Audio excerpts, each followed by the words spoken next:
Middle ఈస్ట్లో America సైనిక స్థావరాలను target చేసేందుకు ఇరాన్ సీక్రెట్ ఆపరేషన్స్ చాలా చేసిందా? అందుకే చైనా సీక్రెట్ శాటిలైట్ని ఇరాన్ పర్చేస్ చేసిందా? వెల్కమ్ టు ఆర్టీవీ, నేను మీ జర్నలిస్ట్ మనోజ్.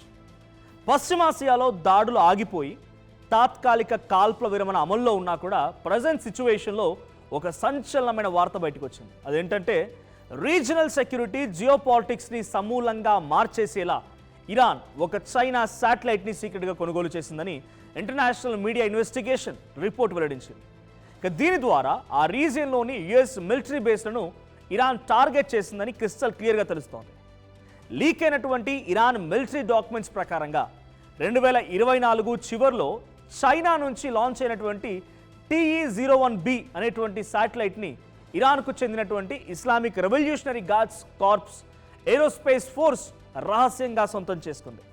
ఈ కీలకమైనటువంటి యుఎస్ మిలిటరీ సైట్స్ను ట్రాక్ చేయడానికి ఇరాన్ కమాండర్లు ఈ శాటిలైట్ను వాడినట్టుగా తేలింది.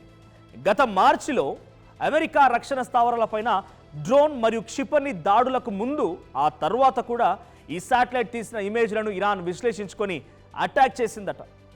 ఇక అసలు ఈ శాటిలైట్ను డెవలప్ చేసినటువంటి చైనాకు చెందిన ఎర్తై కంపెనీ అనే సంస్థ ఇన్ఆర్బిట్ డెలివరీ మోడల్ను ఫాలో అవుతోంది.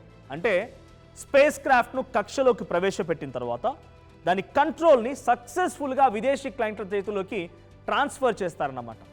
సౌదీ అరేబియాలోని ప్రిన్స్ సుల్తాన్ ఎయిర్ బేస్తో సహా పలు కీలక ప్రాంతాలపైన ఈ శాటిలైట్ సర్వేలెన్స్ చేశారట. అయితే ఇరాన్కు మిలిటరీ పరంగా సాయం చేశామన్న అమెరికా ఆరోపణలని బీజింగ్ తీవ్రంగా కొట్టిపారేస్తోంది.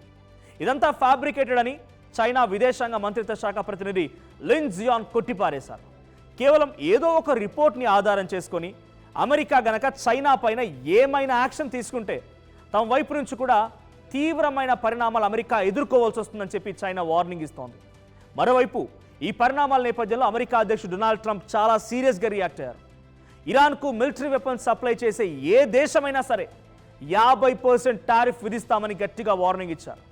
తన ట్రూత్ సోషల్ ప్లాట్ఫామ్లో ఈ పోస్ట్ను చేస్తూ ఇరాన్కు సాయం చేసే దేశాలపైన టారిఫ్స్ ఎఫెక్టివ్ ఇమీడియట్లీ అమల్లోకి వస్తాయని, ఇందులో ఎవరికి ఎలాంటి మినహాయింపులు కూడా ఉండవని డొనాల్డ్ ట్రంప్ తేల్చి చెప్పారు.